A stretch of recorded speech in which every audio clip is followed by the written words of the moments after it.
breaking news!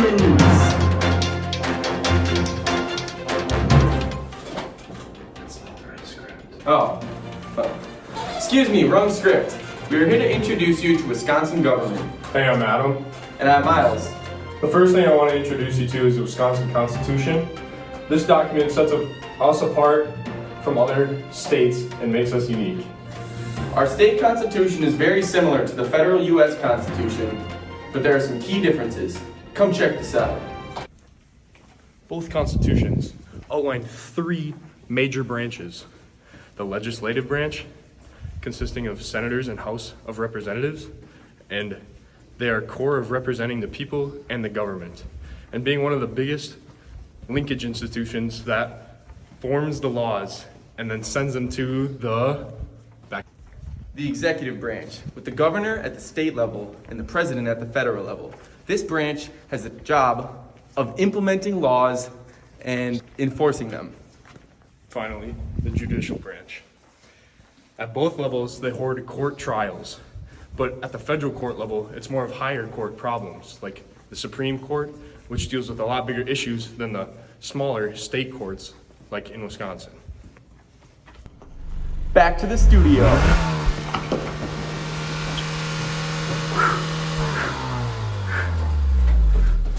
Now that we have the basis for the branches, we can start explaining some of the more fine details. In order to change the Constitution, you must amend it. There have been 102 amendments to the Wisconsin Constitution. The process to create an amendment is to first have initiated by either the legislative branch or a constitutional convention, and then having it voted on by the people of the ballot.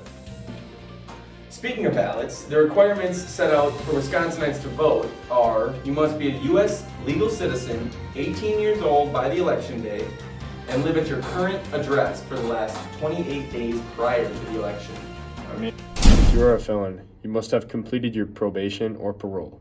You can't bet on the outcome of the election, and you cannot vote if you've been denied the chance to do so. Let's talk about polling locations. Neither of us are 18, but when we are, I would vote at the Ledgeview Community Center. I would go vote at the church by my house on West Point Street. The people who are in office right now and have already been elected are...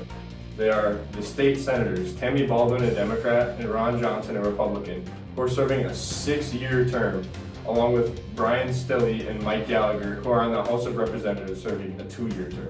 Also have our Democratic governor, Tony Evers, who is elected every 4 years, and our 7 Wisconsin Supreme Court members who serve on a 10-year term. Each job in Wisconsin government correlates to the 3 branches of government in the federal system. The executive, you have to be a leader and make quick and decisive decisions. In the legislative, you represent the people, make laws, and create awareness about relevant subjects in the world today.